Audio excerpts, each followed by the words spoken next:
और जब गोलवलकर जी को पूछा गया 1942 के आंदोलन में लाखों जनता रास्ते पर आई, इन्होंने कहा हम तो ब्रिटिश सरकार को हमारा दुश्मन मानते ही नहीं। और फिर उनको पूछा गया आपका दुश्मन है कौन, तो ये कहते हैं बेशर्मी के साथ हमारे 3 दुश्मन हैं, एक है मुसलमान, दूसरे है क्रिश्चियन और तीसरे है कम्युनिस्ट। आज मोदी जी ने कहा 15 अगस्त को हर घर तिरंगा, लेकिन उन्हीं के आरएसएस के नागपुर के मुख्यालय में कहीं भी ऑफिस में ये मोदी सरकार पूरे देश को बेचना चाहता है अंबानी और अदानी और इनके विदेशी बहुराष्ट्रीय कंपनियों को।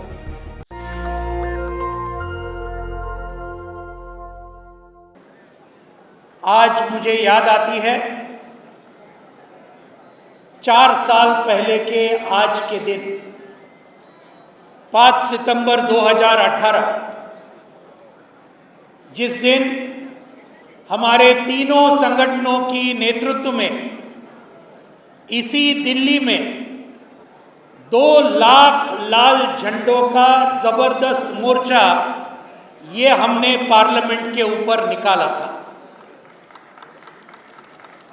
और उस वक्त के पूरे मीडिया ने भी वो लिखा और कहा कि इतना बड़ा लाल झंडों का मोर्चा इस देश के राजधानी में इसके पहले कभी हुआ नहीं था।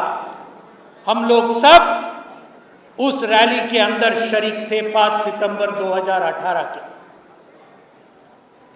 आज मुझे दूसरी याद आती है और वो है 5 सितंबर 2017 को कर्नाटक की गौरी लंकेश को गोली मारकर उनकी हत्या की गई थी।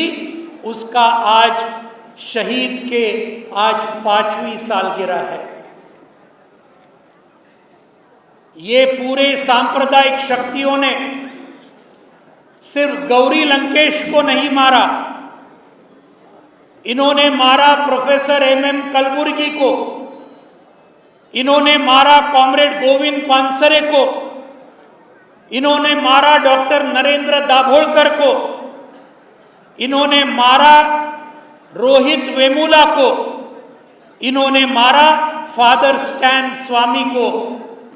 लेकिन इसकी शुरुआत इन्होंने की 30 जनवरी 1948 में महात्मा गांधी को मारकर।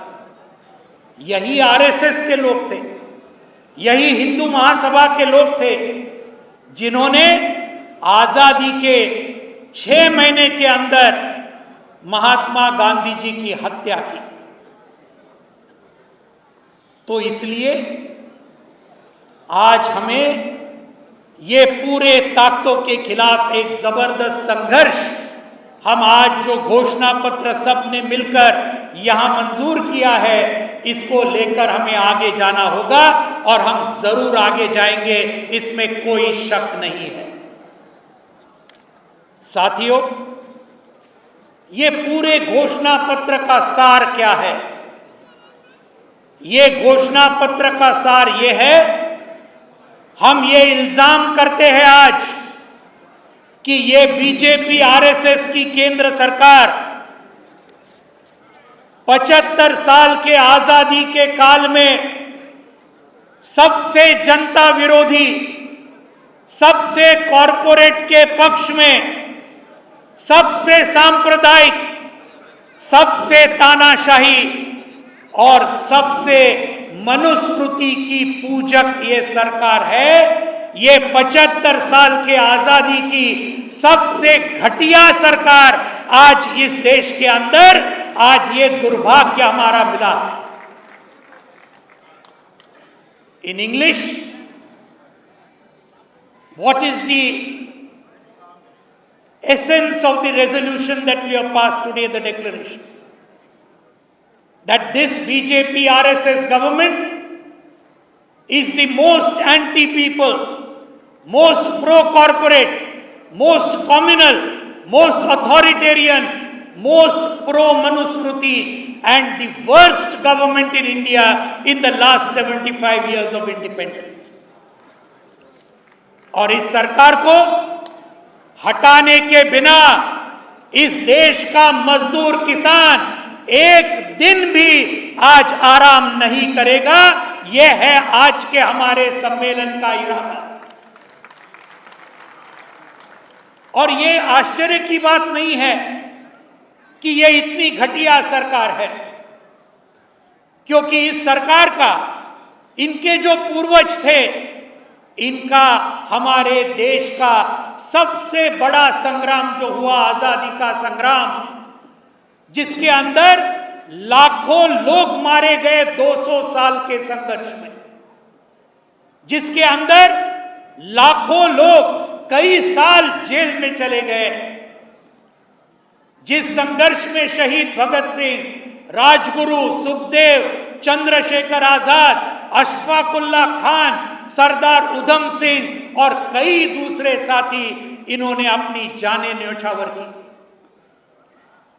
लेकिन ये संघर्ष में ये BJP, RSS, Hindu Mahasabha, BJP तो खैर थे ही नहीं, लेकिन हिंदू महासभा, मुस्लिम लीग, ये सब सांप्रदायिक ताकतों का क्या रवैया था। एक भी उनके अंदर स्वतंत्रता सेनानी आपको ढूंढ कर भी नहीं मिलेगा, चाहे टेलीस्कोप लगाइए या माइक्रोस्कोप लगाइए, एक भी आपको इनमें से स्वतंत्रता सेनानी नहीं मिलेगा। एक मिलेगा, सावरकर, जो अंडमान में थे, लेकिन इन्होंने एक नहीं, दो नहीं, 5 बार माफीनामे ब्रिटिश सरकार को दिए। ये है इनके स्वतंत्रता सेनानी, हमको ध्यान में रखने चाहिए। और जब गोलवलकर जी को पूछा गया 1942 के आंदोलन में, लाखों जनता रास्ते पर आई, इन्होंने कहा हम तो ब्रिटिश सरकार को हमारा दुश्मन मानते ही नहीं। और फिर उनको पूछा गया आपका दुश्मन है कौन, तो ये कहते हैं बेशर्मी के साथ हमारे 3 दुश्मन हैं, एक है मुसलमान, दूसरे है क्रिश्चियन और तीसरे है कम्युनिस्ट। ये बात हमको कभी भी नहीं भूलना चाहिए। इन्होंने संविधान को विरोध किया।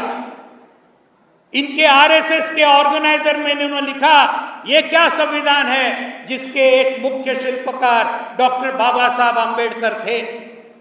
ये कहते हैं इस संविधान को फेंक डालो और ये संविधान के बदले में मनुस्मृति को इस देश का संविधान बनाओ।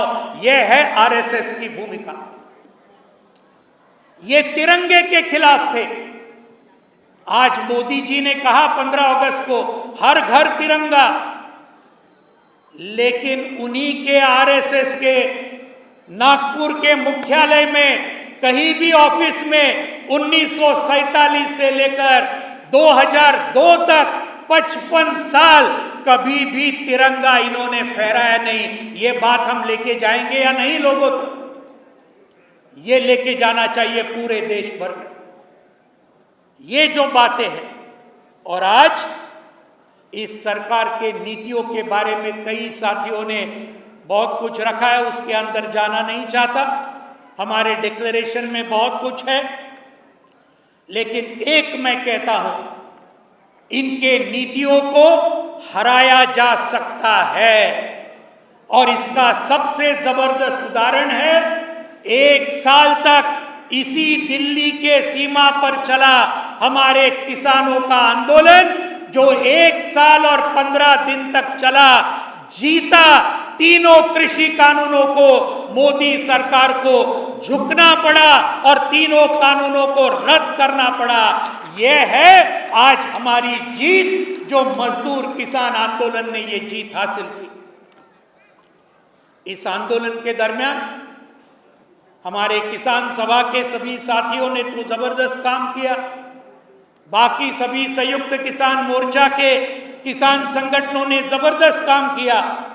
लेकिन आज मैं ये मौका ले रहा हूं, अगर हमारे सीआईटीयू ने, अगर हमारे मध्यम वर्गीय कर्मचारियों के संगठनों ने, अगर हमारे खेत मजदूर यूनियन ने, अगर हमारी जनवादी महिला समिति ने, अगर हमारे एसएफआई डीवाईएफआई ने पूरे देश भर इस आंदोलन का जबरदस्त समर्थन अगर नहीं किया होता तो ये आंदोलन नहीं जीत सकता था। ये बात मैं यहां रखना चाहता हूं और इन सभी संगठनों को तहे दिल से मैं बहुत बहुत बधाई देना चाहता हूं, धन्यवाद देना चाहता हूं। लेकिन संघर्ष खत्म नहीं हुआ। कल ही संयुक्त किसान मोर्चा की दिल्ली में मीटिंग हुई।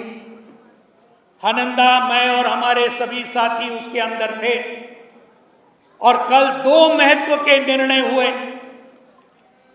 3 अक्टूबर को इन निर्णयों को हम सबको भी आज हमको अमल में लाना है।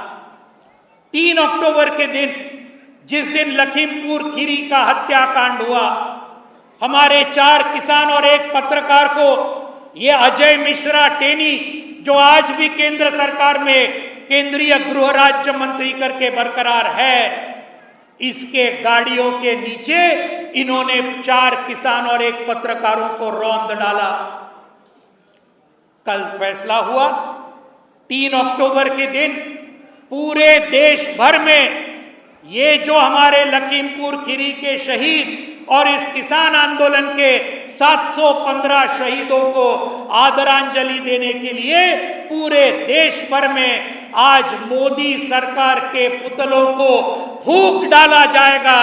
पर जबरदस्त पैमाने पर हजारों की जबरदस्त प्रदर्शन होंगे और ये पुतलों को जलाया जाएगा। और दूसरा निर्णय हुआ 26 नवंबर, जिस दिन सिर्फ किसान आंदोलन शुरू नहीं हुआ, लेकिन जिस 26 नवंबर को हमारे सभी ट्रेड यूनियन संगठनों ने एक साथ आकर एक दिन का पूरे भारत बंद का और आम हड़ताल का कॉल दिया। इस आंदोलन की शुरुआत ही मजदूर किसान एकता के साथ हुई, ये हम कभी नहीं भूल सकते। और इसलिए उस 26 नवंबर को कल संयुक्त किसान मोर्चा ने तय किया कि पूरी ताकत के साथ किसानों के सवाल, मजदूरों के सवाल, खेत मजदूरों के सवाल, इनको लेकर हर राज्य के राजधानी में एक जबरदस्त हमारे मोर्चे निकलेंगे। हर राज्य के राजधानी में जबरदस्त जुलूस और प्रदर्शन किए जाएंगे। ये भी दूसरा निर्णय कल संयुक्त किसान मोर्चा के मीटिंग में लिया। इसको हमें दोनों को कामयाब करना है। साथियों, आज हमने 14 पॉइंट का डिमांड चार्टर तय किया है। बहुत ही महत्वपूर्ण मांगे हैं जिसके लिए हम लड़ेंगे, लेकिन 3 महत्व के सवाल आखिर में मैं कहना चाहता हूं। एक, ये मोदी सरकार पूरे देश को बेचना चाहता है, अंबानी और अदानी और इनके विदेशी बहुराष्ट्रीय कंपनियों को। इन्हीं की संपत्ति बढ़ रही है और देश का आम आदमी ये गरीब हो रहा है। मजदूर, किसान और खेत मजदूर उसको पूरी तरीके से तबाह कर रहे हैं। ये एक हमारा बहुत महत्व का मुद्दा होना चाहिए। दूसरा, तानाशाही का। अभी तीस्ता सेतलवाड़ को छोड़ दिया, मोहम्मद जुबैर को छोड़ दिया, लेकिन आज भी कई लोग जेल के अंदर है जो मोदी सरकार का खिलाफ कर रहे हैं, वो सब जेल में है। आज हमारे सिद्दीकी कप्पन जेल में है, हाथरस के लिए वो जाने थे। भीमा कोरेगांव के कई लोग जेल में हैं। यहाँ अनुराग ठाकुर और कपिल मिश्रा, जिन्होंने दंगा फसाद इस दिल्ली का किया, ये सब आराम से घूम रहे हैं और हमारे छात्र और नौजवान आज भी जेल में आज हवा काट रहे हैं। तो ये तानाशाही का सवाल, इसके खिलाफ हमें लड़ना चाहिए। और तीसरा, सांप्रदायिकता का सवाल। अगर हम लड़ेंगे, हमारे आर्थिक मांगों के लिए जरूर लड़ेंगे, लेकिन उनको लड़ने वक्त सांप्रदायिकता के खिलाफ, जातिवाद के खिलाफ हर गांव में, हर शहर में, हर मोहल्ले में एक जबरदस्त संघर्ष हमें करना होगा। एक विचारधारात्मक संघर्ष जनता को जीतने का, जनता के मन और उनके दिलों को जीतने का संघर्ष ये आज के सम्मेलन के बाद में हमें करना होगा और वो हम जरूर करेंगे। आगे के दिनों में जो पूरा प्रोग्राम दिया है, अलग अलग कन्वेंशन होंगी, अलग अलग मीटिंग होंगी, हमारा एक पूरा राष्ट्रव्यापी जत्थे का कार्यक्रम पूरे देश भर में हजारों की सभाओं लेके हुए हम यहाँ दिल्ली तक आएंगे और मार्च 2023 में 5 सितंबर 2018 से भी कई गुना ज्यादा एक जबरदस्त लाखों की रैली हमारी यहाँ दिल्ली की संसद के सामने हमारी होगी और ये पूरा लगातार चालू रहेगा। कब तक? अप्रैल मई 2024 तक, जब तक ये घटिया मोदी सरकार को हम सत्ता से नहीं हटाते तब तक हमारा ये संघर्ष लगातार जारी रहेगा। ये है इस सम्मेलन का उद्देश्य। और इसलिए आखिर में अभी फैज अहमद फैज का एक गीत यहां रखा, पहले हमारे जन्म के साथियों, उनके और 4 पंक्तियों को सुनाकर मैं खत्म करना चाहता हूं। फैज अहमद फैज ने कहा था, यूं ही हमेशा उलझती रही जुल्म से खल्क, यूं ही हमेशा उलझती रही जुल्म से खल्क, न उनकी रस्म नहीं है न अपनी रीत नहीं, न उनकी रस्म नहीं है न अपनी रीत नहीं। और आखिर की 2 पंक्तियां बहुत ही जबरदस्त है। उन्होंने लिखा, यूं ही हमेशा खिलाए है हमने आग में फूल, यूं ही हमेशा खिलाए हैं हमने आग में फूल, न उनकी हार नहीं है न अपनी जीत नहीं, न उनकी हार नहीं है न अपनी जीत नहीं। हम जीतेंगे, उनको हराएंगे साथियों।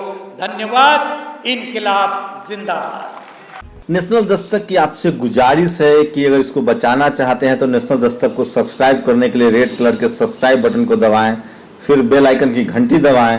नेशनल दस्तक को बचाने के लिए बहुत जरूरी है कि हर खबर को शेयर करें, लाइक करें, कमेंट जरूर करें।